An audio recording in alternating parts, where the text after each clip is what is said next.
మనం చూస్తున్నాం.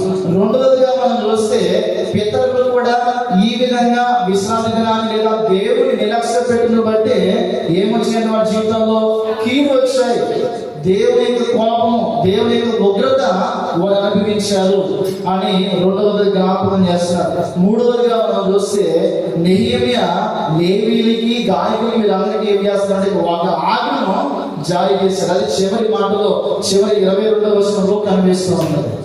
ఈ మూడు విషయాన్ని మనం చర్చించుకోవాలి. మొట్టమొదటిగా 15 నుండి మనం చదివినట్లయితే పిల్లగా, ఆ దినములలో యూదులు కొందరు విశ్రాంతి దినమున ద్రాక్ష తోటలను త్రొక్కుటయు, గింజలు తొట్టులో పోయుటయు, గాడిదల మీద బరువులు మోపుటయు, ద్రాక్షరసము, ద్రాక్ష పండ్లను, అచ్చురుపు పండ్లను, నానా విధములైన బరువులను విశ్రాంతి దినమున యెరూషలేమునికి తీసుకుని వచ్చి చూచి ఈ ఆహార వస్తువులను ఆ దినమున అమ్మిన వారిని గద్దించింది.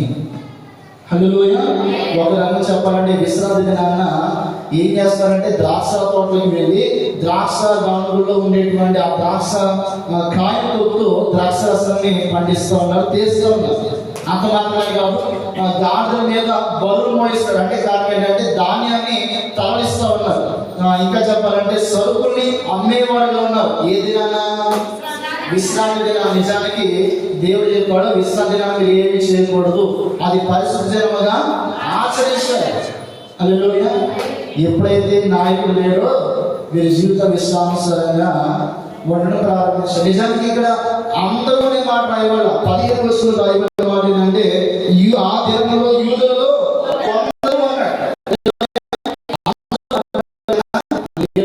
కొంతమంది విశ్రాంతి దినాన్ని పరిశుద్ధంగా ఆచరిస్తూ ఉన్నారు. ఏం చేస్తున్నారంట? పరిశుద్ధంగా ఆచరిస్తూ ఉన్నారు. కాబట్టి శనివారం దినాన్ని ఏమీ చేయకూడదని స్త్రీకి తెలుసు.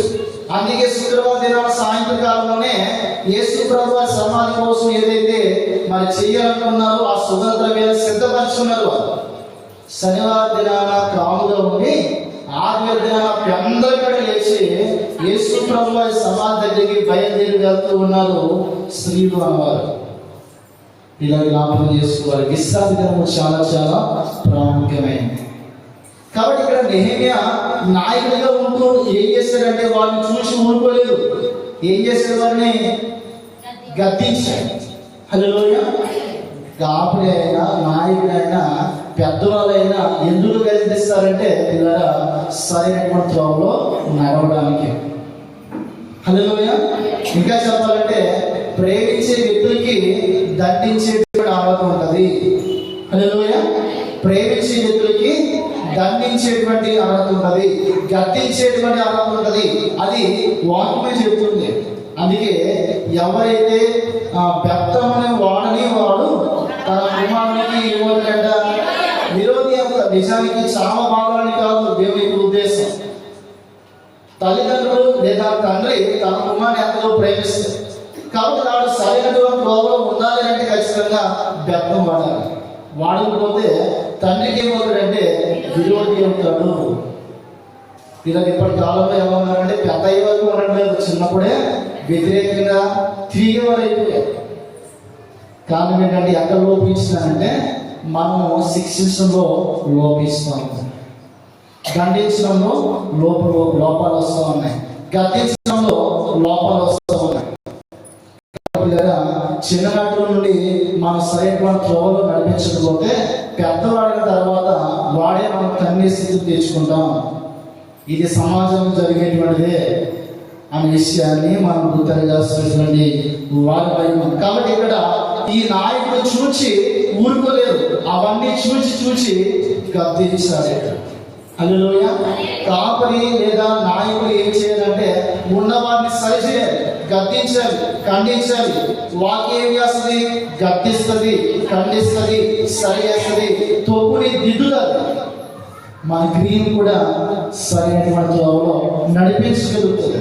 అందుకే దేవుడు అన్నాడు సామెతల గ్రంథం 3వ అధ్యాయము 12వ వచనంలో దేవుడు మాట్లాడేటువంటి మాట ఏంటంటే ఇష్టమైన కుమారుని గద్దించు రీతిగా యెహోవా తాను ప్రేమించిన గద్దిస్తాడు. దేవుని వాక్యం కూడా మేము అందరం కూడా ప్రేమిస్తుంది కాబట్టి ఏం చేస్తుంది? ఈరోజు గద్దిస్తుంది. నిజానికి పిల్లలు గమనించాలి, పాస్టర్ గారు నా కోసం చెప్పారు అని చెప్పి మనల్ని టచ్ అయిన వాక్యాలు తీసుకుంటాం మనం. నిజానికి ప్రతి మాట కూడా పాస్టర్ గారి మాట కాదు, దేవుడి యొక్క మాట. దేవుడి యొక్క మాట మన జీవితంలో ఏం చేస్తుందంటే మనకి గద్దిస్తుంది, మనల్ని సరి చేస్తుంది, సరైనటువంటి త్రోవలో నడిపిస్తుంది. ఇదే సమయంలో దేవుడు అన్న మాట ఏంటంటే నాయకులు అనేకులుట రక్షణకరము అన్నాడు. హల్లెలూయా. నాయకులు అనేకులుట రక్షణకరం. ఎందుకంటే నాయకులు ఒక మంచి ఆలోచన ప్రకారం వారు మనం నడిపిస్తారు. కాబట్టి నాయకులైనటువంటి గుంపు అయినా కాపులైనటువంటి గుంపు అయినా చాలా చెల్లిపోతుంది. ఇక్కడ కూడా 13వ అధ్యాయంలో నాయకులు లేనందువల్లే మీరందరూ కూడా తప్పు బాటలో ప్రయాణం చేస్తున్నారు. వాళ్ళ వచ్చిన తర్వాత వారిని గద్దించారు, సరైనటువంటి త్రోవలో నడిపిస్తూ ఉన్నారు అనేటువంటి సత్యాన్ని మనం జ్ఞాపకం చేసుకోవాల్సినటువంటి వారు. కనుక ఆత్మీయ నాయకులు ఏం చేస్తారంటే ప్రేమిస్తాడు, గద్దిస్తాడు. ప్రేమించిన వ్యక్తే మళ్ళీ ఏం చేస్తాడంటే గద్దిస్తాడు అనేటువంటి విషయాన్ని గుర్తు. ఇదే మాట 2వ లేఖన భాగంగా మా చదువుకున్నటువంటి ప్రకటన గ్రంథము 3వ అధ్యాయము 19వ వచనం అన్నాడు. అప్పుడు కూడా నేను ప్రేమించిన వారిని ఏం చేస్తానంటే గద్దిస్తాడు, గద్దించి శిక్షిస్తాడు. హల్లెలూయా. నిజానికి న్యాయాధిపతుల గ్రంథం అంతా కూడా ఆలోచన చేస్తాడు. దేవుడు ఎందుకు అంతమంది న్యాయాధిపతులు లేపాడో తెలుసు. వాళ్ళు జ్ఞాపకం చేసుకుంటే వాళ్ళు ఏదో ఒక తప్పు పని చేయడము, చెరకెళ్ళిపోవడము, లేదా సతుల చేతికి అప్పగించబడ్డ మరలా దేవుడు వాళ్ళు నేర్పించడానికి ఒక న్యాయాధిపతిని లేపడం. ఇదంతా రొటీన్ అయిపోయింది. మన జీవితాలు కూడా ఇది రొటీన్ అయిపోయిందేమో. ఏంటి రొటీన్ అని అంటే పాపం చేయడం, పాపం ఒప్పుకోవడం, మరలా పాపంలో పడిపోవడం అనేటువంటి ఇది రొటీన్ కాదు. దేవుడు అన్నాడు స్వస్థపరిచిన వారిని ఎక్కువగా అన్న మాట ఏంటంటే నీవు ఇక పాపం చేయవద్దు అన్నాడు. బెరస్తా కోనేరు దగ్గర ఉన్నటువంటి వ్యక్తితో కూడా అదే చెప్పాడు, నువ్వు ఇక పాపము చేయవద్దు, పవిత్ర మార్గం నీవు నడుస్తూ అనేటువంటి సత్యాన్ని చెప్తూ ఉన్నాడు. పాపంలో పట్టబడినటువంటి శ్రీనిశివుడు అదే చెప్పాడు, ఇక పాపము చేయకు సుమి అన్నాడు. కాబట్టి ఏంటంటే దేవుడు పాపను రక్షించి పాప మార్గంలోనే నడవని చెప్పలా. ఆ పాప మార్గం కాదు, నా మార్గంలో నడవను నేర్చుకో అన్నాడు. యోహాను సువార్తలో 1వ అధ్యాయంలో పిల్లలు జ్ఞాపకం చేసుకుంటే బాప్తిస్మం ఇచ్చి మాట్లాడిన శిష్యులు ఉన్నారు. ఇద్దరు శిష్యులు ఉంటే ఆయన అన్నాడు లోక పాపం మోసులు దేవుడి దొరికేద ఎవరు కాదు, యేసు ప్రభువారే. కాబట్టి నన్ను వెంబడించడం కాదు, మీరు ఆయన వెంబడించు అన్నప్పుడు యేసు ప్రభువాన్ని వెంబడించిన శిష్యులు మనం చూస్తాం. నిజానికి యేసు ప్రభువారి శిష్యులుగా కాకముందు వారు ఎవరి శిష్యులు తెలుసా? బాప్తిస్మం ఇచ్చి యోహాను శిష్యులు. కాబట్టి యేసు ప్రభువారి యొక్క మార్గంలో నడవడానికి ఇష్టపడిన వ్యక్తులుగా మనం చూస్తాం. కాబట్టి వీళ్ళు ఇక్కడ మనం ఆలోచన చేస్తే విశ్రాంతి దినాన ద్రాక్ష తోటలు వెళ్ళి పని చేసుకోవడం, సరుకులు అమ్ముకోవడం, లేదా ధాన్యాన్ని తరలించుకొని ఇదంతా చేస్తున్నారు. నిజానికి విశ్రాంతి దినాన్ని ఏం చేయాలి అంటే పరిశుద్ధంగా ఉండాలి, పవిత్రంగా ఉండాలి, దేవుడిని ఆరాధించాలి, దేవుడి పని చేయాలి, ఇతరుల మేలు కోరాలి, అది చేయాలి. కానీ వీళ్ళు అది ఏమి చేయట్లా. ఏమి చేస్తున్నారంటే ఏమి చేయకూడదో అది చేస్తున్నారు, ఏమి చేయాలో అది చేయట్లేదు. దేవుడు ఇశ్రాయేలు ప్రజలకి ఎన్ని ఆజ్ఞలు ఇచ్చాడు? 20వ అధ్యాయంలో 2వ కాలంలో 10 ఆజ్ఞలు ఇచ్చాడు. ఆ 10 ఆజ్ఞలు ఒక ఆజ్ఞ ఏంటంటే విశ్రాంతి దినాన్ని ఏం చేయమన్నాడు? పరిశుద్ధంగా ఆచరించాలి అని. చదువుతాం వస్తారు 20వ అధ్యాయం 8 నుండి చదువుతాం. నిర్గమకాండము విశ్రాంతి దినమును పరిశుద్ధముగా ఆచరించుటకు జ్ఞాపకం ఉంచుకును. 6 దినములు కష్టపడి నీ పని అంతయు చేయవలెను. 7వ దినము ఎవరిదంట? నీ దేవుడైన యెహోవాకు విశ్రాంతి దినము. దానిలో నీవైనను నీ దాసుడైనను నీ పనివారినైనా ఏ పని కూడా చేయకూడదు. నీకు కింద వచ్చి చదువున్నాను. 6 దినములలో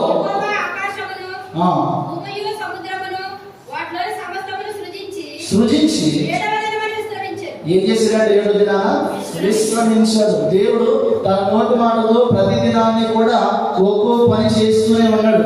ఏడో దినాన రెస్ట్ తీసుకున్నాడు. ఆ రెస్ట్ తీసుకున్నటువంటి విధానాన్ని దేవుడు ఆర్గనైజ్ చేయడం అంటే, ఈ ఏడవ దినము నాది. 6 దినాలు కూడా మీరు కష్టపడి పని చేసుకోవచ్చు, చేసుకోకూడదని దేవుడు చెప్పాల. కానీ 7వ దినం మాత్రం పరిశుద్ధంగా, పరిశుద్ధ సమాజంగా కూడుకొని నన్ను ఆరాధించాడు. పరిశుద్ధంగా జ్ఞాపకం చేసుకోవడంలో అర్థం ఏంటంటే, పరిశుద్ధంగా జ్ఞాపకం చేసుకోవడం మాత్రమే కాదు, పరిశుద్ధంగా నన్ను ఆరాధించండి.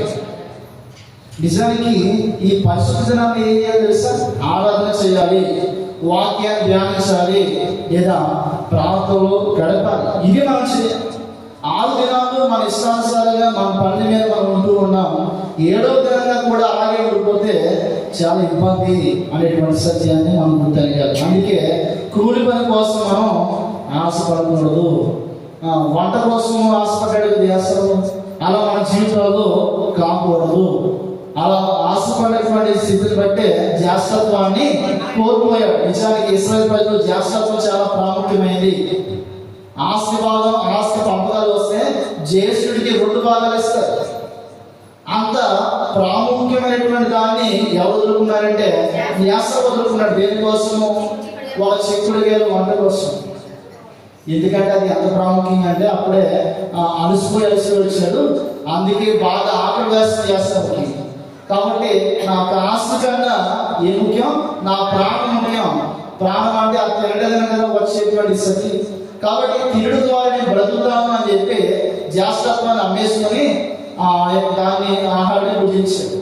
కాబట్టి జ్ఞాపకం చేసుకోవాల్సినటువంటి మాట ఏంటంటే, పిల్లరా, 6 దినాలు కూడా మనం కష్టపడి పని చేయాలి, కానీ 7వ దినము దేవుని పని చేయాలి. దేవుని పని ఏంటి అని అంటే, దేవుని ఆరాధించడం, దేవుని ప్రార్థించడం, దేవుని వాక్యం చదివి ధ్యానం చేసుకొని అర్థం చేసుకోవడం, వినడం అనేటువంటి సత్యాన్ని జ్ఞాపకం చేసుకోవడం. జ్ఞాపకం చేస్తాను.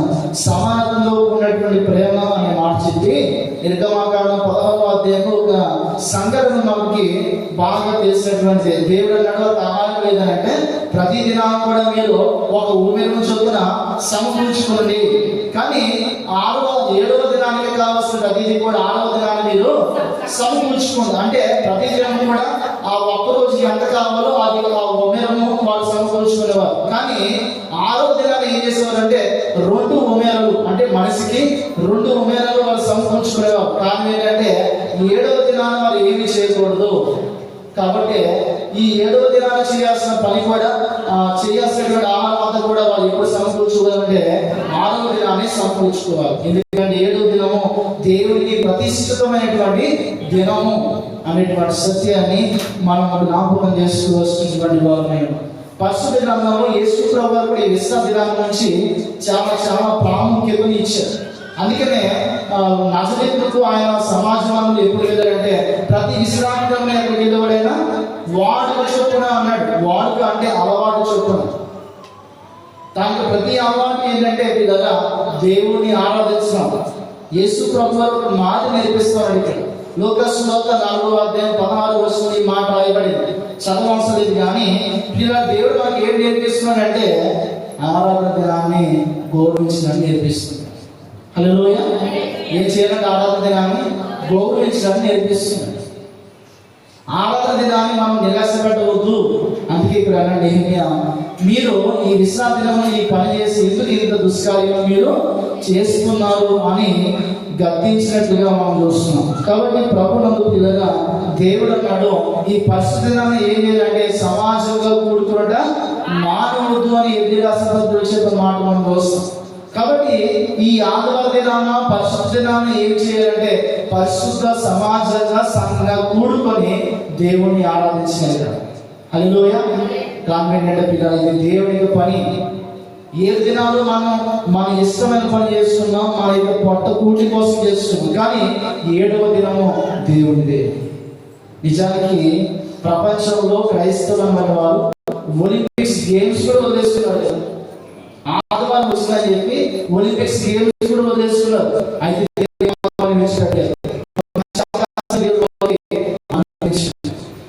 అంటే అన్ని కూడా మనం నేర్పించేటువంటిది ఏంటంటే దేవుని యొక్క దినాన్ని, పరిశుద్ధ దినాన్ని, లేదా దేవుని ఆరాధించే సమయాన్ని, ఆరాధించేటువంటి దినాన్ని దేవుడు మనకి ఏం నేర్పిస్తుందంటే గౌరవించాలని నేర్పిస్తున్నాడు. హల్లెలూయా. కాబట్టి ప్రభు నమ్ముతున్నారా, మందిరంలో రాకపోతే అడగాల్సిన బాధ్యత ఒక పాస్టర్ గారి మీద లేదు, సంఘం మీద కూడా ఉంది, సంఘ నాయకుల మీద కూడా ఉంది, నీ తోటి పక్కన కూర్చునే వారి మీద కూడా ఉంది అనేటువంటి సత్యాన్ని గమనించాలి. ఇదే మాట ఏప్రిల్ రాసిన పత్రిక 10వ అధ్యాయం 24-25 అన్నాడు, ఎవరైనా మారితే ఒకరినొకరు ఏం చేసుకోవాలంట, పురి కొలుకోవాలను అన్నాడు, హెచ్చరించుకోవాలన్నాడు, బుద్ధి చెబుకోవాలన్నాడు. హల్లెలూయా. ఒకరికొకడు, హల్లెలూయా, ఇలా జ్ఞాపకం చేసుకోవాలి. సంఘంలో ఒకరికొకడు పురుగొల్పుకోవాలి, హెచ్చరించుకోవాలి, సరైనటువంటి త్రోవలో నడిపించబడాలి. అది దేవుని యొక్క ఉద్దేశమై ఉన్నది అనే విషయాన్ని మనం జ్ఞాపకం చేసుకోవాలి. కాబట్టి ఇలా విశ్రాంతి దినం చాలా చాలా ప్రాముఖ్యమైన దినంగా చెప్తున్నాడు. కారణం ఏంటంటే అది దేవుని ఆరాధించేటువంటి సమయము. కాబట్టి ఆరాధించే సమయాన్ని మనం ఎక్కడ కూడా దొంగలించడానికి వీలు లేదు.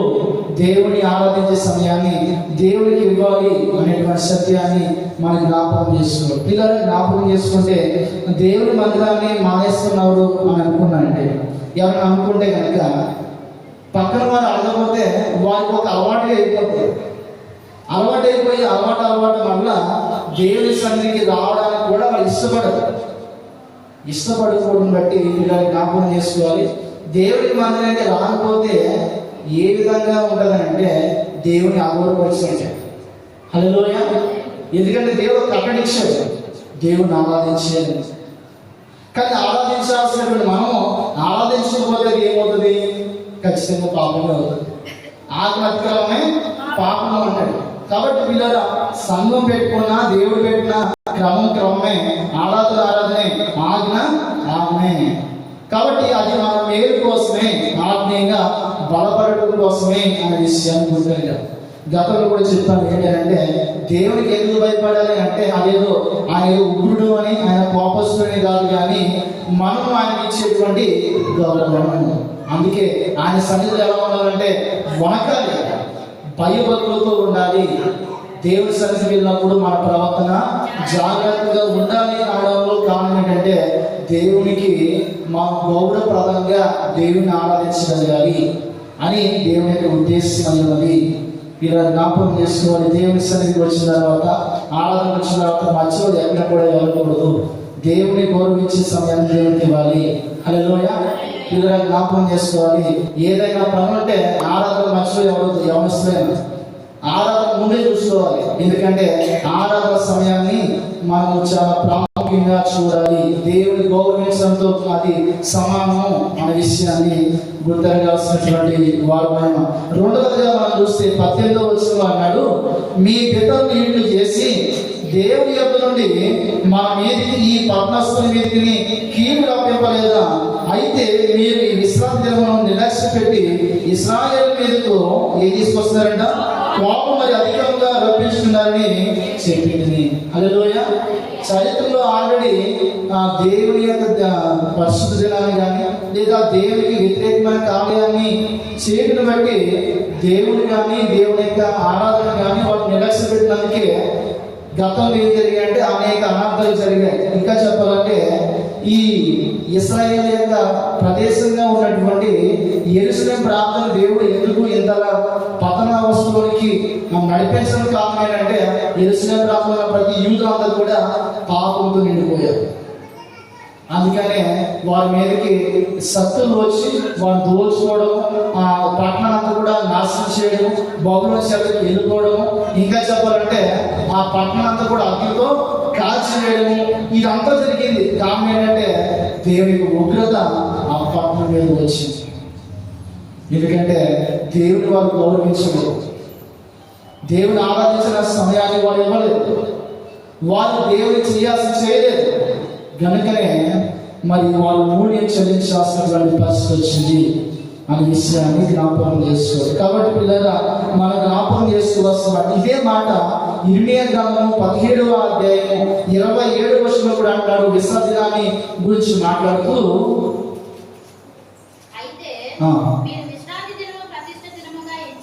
ఏ దినమంట? విశ్రాంతి దినము మీరు ప్రతిష్ఠిత దినముగా ఎంచి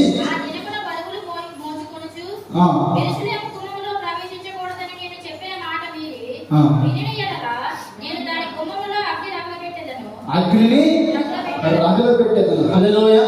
నిజానికి దేవుడిచ్చాడు, మీరు పరిశుద్ధ దినంగా దీన్ని ఆచరించండి అన్నాడు, పరిశుద్ధంగా ఎంచుకోండి అన్నాడు. కానీ ఎలాంటి దినాన్ని మీరు మీకు ఇష్టమైనటువంటి పనులు చేస్తే దేవుడు అంటున్నాడు ఇక్కడ, మీ మీదకి, మీ యొక్క పట్టణం మీదకి ఏం చేస్తానంటున్నాడు? అగ్ని రగులు పెట్టేస్తాను అంటున్నాడు. అంటే దేవుని యొక్క ఉగ్రత వస్తుంది, దేవుని యొక్క కోపము ఆ యెరూషలేము పట్టణం మీద రగులు కొనబోతాం. కారణం ఏంటంటే దేవునికి ఇష్టకరంగా వారు ఉండట్లేదు. హల్లెలూయా. వీళ్ళ ఎందుకు దేవుడు మనుషులు ఎంతగా ప్రేమిస్తున్నారు, ఎంతగా గద్దిస్తున్నాడంటే ఆయన మొట్టమొదటిగా మనం ప్రేమించాడు కాబట్టి ఆయన మార్గంలో మనం నడవాలని కోరుకుంటున్నాడు. అందుకని గద్దిస్తున్నాడు, కొన్ని శిక్షలు అనుమతిస్తూ ఉన్నాడు, కొన్ని శ్రమను అనుమతిస్తూ ఉన్నాడు. హల్లెలూయా.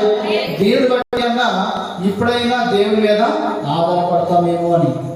కానీ కొన్నిసార్లు పాపంలో ఉన్న వారికి దేవుడి మీద ఆధారపడటం తెలియట్లేదు, వారు ఆ పాపంలోనే ఉండిపోయేటువంటి పరిస్థితులు వాళ్ళు ఉన్నారు. హల్లెలూయా. నిజానికి ఇదే సంఘటన యేసు ప్రభువుకి ఎదురయ్యింది. విశ్రాంతి దినాన్ని ఎలాగ స్వస్థకార్యం చేస్తాం, ఈ తప్పు పని కాదా అని యేసు ప్రభువుని అప్పుడున్నటువంటి శాస్త్రులు పరిసయ్యులు ప్రశ్నించే విధానము ఎక్కడ కనిపిస్తుందండి? యోహాను సువార్త 5వ అధ్యాయంలో బెతెస్దా కోనేటి వద్ద ఉన్నటువంటి ఆ వ్యాధిగ్రస్తులు యేసు ప్రభువు స్వస్థపరిచినప్పుడు ఈ సంఘటన ఎదుర్కొంటాడు. అయితే మీరు గమనించాలి, ఆ యేసు ప్రభువే మరలా మార్కు సువార్తలను మత్తయి ఇదే మాట రాయించాడు. ఏం చెప్పాడు అంటే యేసు ప్రభువు విశ్రాంతి దినాన ఏం చేయమని తెలుసా? విశ్రాంతి దినాన్ని వాళ్ళందరూ కూడా తప్పుగా ఎంచుకున్నారు, తప్పుగా అర్థం చేస్తున్నారు. అసలు విషయం ఏంటంటే విశ్రాంతి దినము ఎందుకు దేవుడు కట్టడి చేశారు, నియమించాడు అంటే ఆ దినాన్ని దేవుణ్ణి ఆరాధించాలి, మహిమ తేవాలి. అంత మాత్రమే కాదు, ఇతరులకి మేలు కూడా చేయాల్సిన వారు ఆయన. హల్లెలూయా. అందుకని అన్నాడు మత్తయి సువార్తలో 12వ అధ్యాయంలో 12వ వచనంలో అన్నాడు, దేవుడు ఈ మాట చెప్పాడు, విశ్రాంతి దినమునే మీకున్నటువంటి పశువు గోతులో పడిపోతే దాన్ని తీయకుండా వదిలేస్తారా? గొర్రెను మీరు వదిలేస్తారా? దాన్ని మనం తీసుకుని వస్తారు కదా. అది ఒక పనిగా ఎంచబడకూడదు. అది ఏమిగా ఎంచబడతా అంటే దేవుని యొక్క దయగా, ఇంకా మేలుకరమైనదిగా ఎంచబడుతుంది. హల్లెలూయా అనే విషయాన్ని ప్రస్తావించి, కాబట్టి పిల్లరా ఈ పరిశుద్ధంగా మనం ఏం చేయాలంటే దేవుని ఆరాధించడంతో పాటు దేవునికి ఇష్టమైన పనులు కూడా చేయాలి. నిజానికి ఉపవాసం ఉన్న వారందరూ కూడా గమనించాలి, ఉపవాసం ఉండడం మాత్రమే కాదు, దేవునికి ఇష్టమైన కార్యాలు కూడా చేయాలి. అది ఇష్టమైన ఉపవాసం అవుతుంది. హల్లెలూయా. కాబట్టి భోజనం మానడం ఇదంతా కూడా ఉపవాసం కాదు. ఉపవాసం ఏంటంటే దేవునికి ఇష్టమైన కార్యాలు చేయడమే నిజమైనటువంటి ఉపవాసంగా పరిగణించబడుతుంది అనే విషయాన్ని మనం గుర్తెరగాల్సినటువంటి వారమైన కనుక విశ్రాంతి ఎందుకనంటే దేవునికి మహిమ కోసం, దేవుని ఆరాధించడం కోసం. అంత మాత్రమే కాదు, అలాంటి సమయంలోనే ఇతరులకి మేలు కలిగించేటువంటి దినంగా ఉండడం కోసం దేవుడు ఏర్పాటు చేశాడు. నిజానికి పిల్లలు జ్ఞాపకం చేసుకోవాలి, ఇశ్రాయేలు ప్రజలు ముందుగా చెప్పబడింది ఏంటంటే గతంలో వారి పితరులు ఏం చేశారు? పాపాలు చేశారు. పాపాలు చేసుకుని బట్టే దేవుని యొక్క కోపం వారి మీద రగులుకోండి. ఈ విషయాన్ని వారు అర్థం చేసుకోరు, ఈ విషయాన్ని వారు గుర్తించలేనందువల్లే మరలా వారు ఏం చేస్తున్నారంటే వారి పితరులు ఏం చేశారో అదే చేస్తాం. అందుకే ఇక్కడ నెహెమ్యా చెప్పే మాట ఏంటంటే మీ పితరులు ఇలాగే చేసే దేవుని యొక్క కోపానికి, దేవుని యొక్క ఉగ్రతకి గురి అయ్యారు. దేవుని యొక్క కోపానికి, దేవుని యొక్క ఉగ్రతకి గురి అయ్యారు. కాబట్టి మీరు ఇలాగా ఉండవద్దు అనేటువంటి సత్యాన్ని ఇక్కడ మాట్లాడుతున్నారు. కాబట్టి ప్రభునందు పిల్లరా ఒక విషయాన్ని జ్ఞాపకం చేసుకోవాలి. ఒక గ్రామంలో ఒక దొంగగా ఉన్నటువంటి, తాగుబోతుగా ఉన్నటువంటి ఒక తండ్రి ఉన్నాడు. ఎవరున్నారంట? ఒక తండ్రి ఉన్నాడు. ఆ తండ్రికి 2 కుమారులు. ఎంతమంది అండి? 2 కుమారులు. చిన్న కుమారుడు ఒకడు, పెద్ద కుమారుడు ఒకడు ఉన్నాడు. అయితే పిల్లలు జ్ఞాపకం చేసుకోవాలి, ఒక కుమారుడు ఏం చేసుకున్నాడంటే దొంగ అయిపోయాడు. మరొక కుమారుడు ఏమయ్యాడంటే ఒక మనిషి ఉద్యోగస్తుడయ్యాడు. కారణం ఏంటి తెలుసా? ఆ యొక్క 2 కుమారుల దగ్గరికి వెళ్ళి ఒక వ్యక్తి అడుగుతున్నాడంట, నువ్వు ఇలాగా అయిపోవడానికి కారణం ఏంటని చిన్న కుమారుడిని అడిగితే చిన్న కుమారుడు అన్నాడు, నేను ఇంత దొంగగా ఉండడానికి, ఇంతగా త్రాగుబోతుగా తయారవడానికి కారణం ఎవరు తెలుసా? నా తండ్రి అన్నాడంట. సర్లే ఇదంతా ఇలా ఉంది కదా అని చెప్పి పెద్ద కుమారుడి దగ్గరికి వెళ్ళి, నువ్వు ఎంత ఉన్నతమైన స్థాయిలో ఉండడానికి కారణం ఏంటి అన్నాడంట. ఎంత ఉన్నతమైన స్థాయిలో ఉండడానికి కారణం ఏంటంటే నా తండ్రి అన్నాడంట. నీ తండ్రి ఎలా అవుతాడు? నీ తమ్ముడు అడిగినప్పుడు ఎలా చెప్పాడు కదనంటే ఆయన అన్నాడు, నా తండ్రి ఇలా ఉన్నాడు కాబట్టి చెడిపోయాడు, బాగుపడలేదు. నేను నేర్చుకున్నటువంటిది ఏంటంటే నా తండ్రి నుండి అలా ఉండకూడదని నేర్చుకున్నాడంట. హల్లెలూయా. ఇలా ఇక్కడ కూడా జ్ఞాపకం చేసుకోవాల్సిన మాట ఏంటంటే, చరిత్రలో ఉన్నటువంటి పితరుల నుండి నేను నేర్చుకోవాలని అంటే అలా ఉండకూడదని నేర్చుకోవాలి. కానీ వీరు కూడా అలాగే ఉన్నారు. ఎలా ఉన్నారంట? అలాగే ఉన్నారు. అలాగే ఉండి దేవుని యొక్క ఉగ్రతకు వారు చోటిస్తున్నారు, దేవుని యొక్క కోపానికి వారు చోటిస్తున్న వారుగా ఉన్నారు. కాబట్టి పిల్లలు ఇదే మాట నేనే చెప్పి మీరు అలాగూ చేయవద్దు, దేవుని యొక్క కోపాన్ని మరలా మీ మీదకి రప్పించుకోవద్దు, దేవుని యొక్క ఉగ్రతకు మీరు చోటు ఇవ్వద్దు అని హెచ్చరిక చేసినట్లుగా మనం చూస్తున్నాం. మూడవదిగా మనం చూస్తే 22వ వచనంలో అన్నాడు,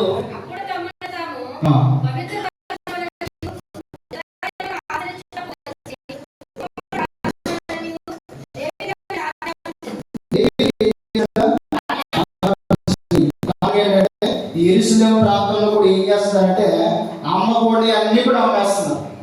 హల్లెలూయా. యేసు ప్రభు వారికి ఎందుకు కోపం వచ్చిందంటే ఏమన్నాడు యేసు ప్రభు గారు, నా తండ్రి ఏంటి మీరు ఏం చేశారంటే దొంగల వల్ల ఎందుకు మార్చారు అన్నాడు యేసు ప్రభు. అక్కడే చాలా కోపంగా ఉన్నటువంటి సందర్భం మనం చూస్తాం. నిజానికి మందిరంలో జరగాల్సింది వ్యాపారం కాదు, మందిరంలో జరగాల్సింది ఆరాధన.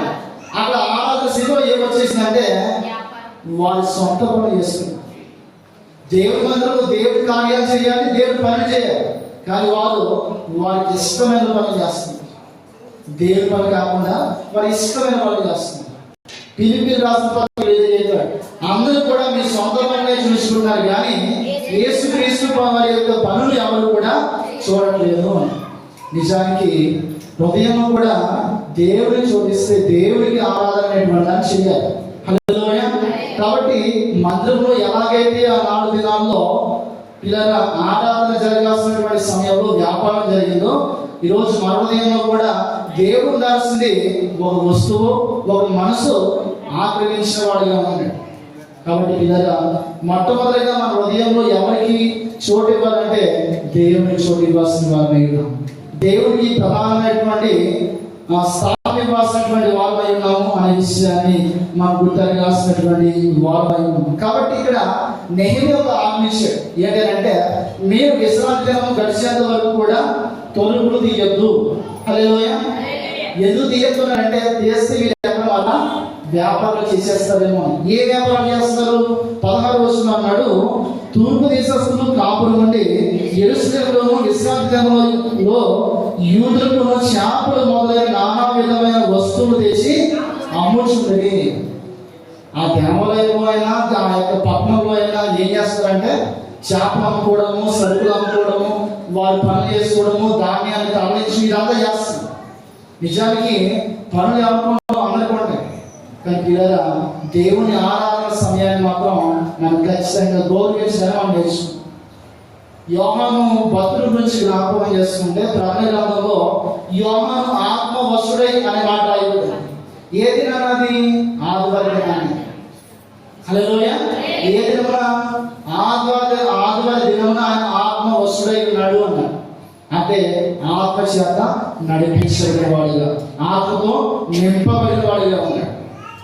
పిల్లల జ్ఞాపకం చేసుకుని పరిశుద్ధ యొక్క ఉద్దేశం ఏంటంటే ఆత్మతో నింపబడాలి, ఆత్మతో నడిపించబడాలి. అందుకే దేవుడు అన్నాడు, నన్ను ఆరాధించేవారు ఆత్మతో సత్యముతో నన్ను ఆరాధించాలి అని. కాబట్టి దేవునికి ఆత్మ లేని వారు దేవుని యొక్క బిడ్డలు కానే కాదు అనేటువంటి సత్యాన్ని మనం జ్ఞాపకం చేసుకోవాలి. పిల్లల ఆజ్ఞ అనేటువంటిది ఏం చేస్తారంటే ఆత్మీయతలో నడిపించాలి. ఏం నడిపించాలి? ఆత్మీయతలో నడిపించాలి, పవిత్రతలో నడిపించాలి. దేవుడు అన్నాడు, ఆదము అమ్మని ఒక ఆజ్ఞించాడు కదా, మీరు ఆ పండు తినవద్దు అన్నాడు.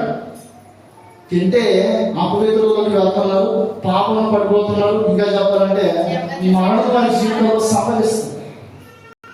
అందుకని దేవుడు చెప్పాడు, మీరు అది చేయొద్దురా బాబు అని. కానీ వీళ్ళందరూ కూడా చేయకూడని పనే చేశారు. కారణంగా కష్టాలు మొదలయ్యి, మరణం ప్రాప్తించింది, పాపాలు అనేటువంటి స్టార్ట్ అయ్యి, శ్రమలు స్టార్ట్ అయ్యాయి.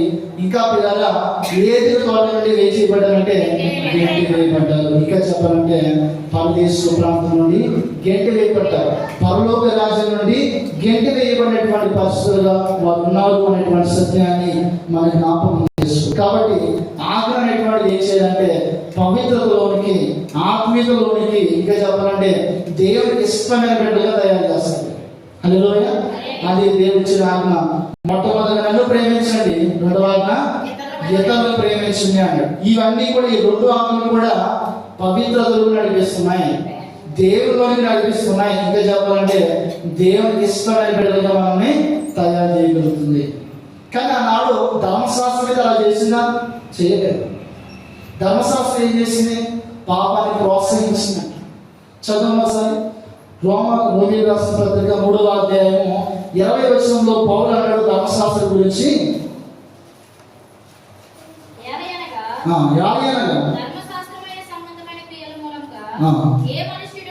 ఏ మనుష్యుడును తీర్చబడడు. ధర్మశాస్త్రం వలన పాపం వలన ఎట్టిదో తెలియబడుచును. హల్లెలూయా. అందుకే పిల్లరా, ధర్మశాస్త్రాన్ని ఎవరు కూడా పాటించలేకపోతున్నారు. కారణం ఏంటంటే ధర్మశాస్త్రం ఉన్నప్పుడే అసలు పాపం ఏంటో వాళ్ళకి తెలిసింది. అంటే ధర్మశాస్త్రం వచ్చి ఏం చేసిందంటే పాపాన్ని ప్రోత్సహించే విధంగా చేసింది. కానీ దేవుడికి ఆజ్ఞలు ఏం చేయాలంటే ఆత్మీయులు నడిపించాలి, పవిత్రతను నడిపించాలి. కానీ ధర్మశాస్త్రం ఏం చేసిందంటే పాపములను నడిపించాలి. ఇది గొప్పని చేసి దేవుడు మరలా మన యొక్క లోపాన్ని సవరించడానికి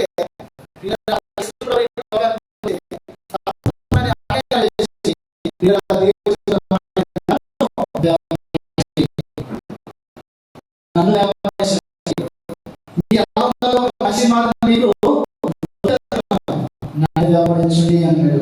అందుకే ఆ ప్రభువాన్ని గమనించిన వారిలో పౌలు కూడా ఉన్నాడు. అందుకే నేను క్రీస్తును మీరు కూడా అనుకోని నడుచుకోండి అన్నాడు. కాబట్టి దేహమిక ఆజ్ఞ ఇచ్చిందంటే వారు ఖచ్చితంగా దేవుని యొక్క దినాన్ని గౌరవించాలి, దేవుని ఆరాధించాలి.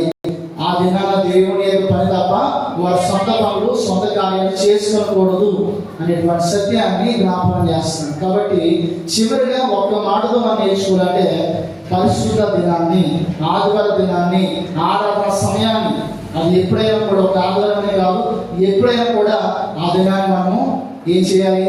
గౌరవించాలి, పరిశుద్ధంగా చేయాలి. కాబట్టి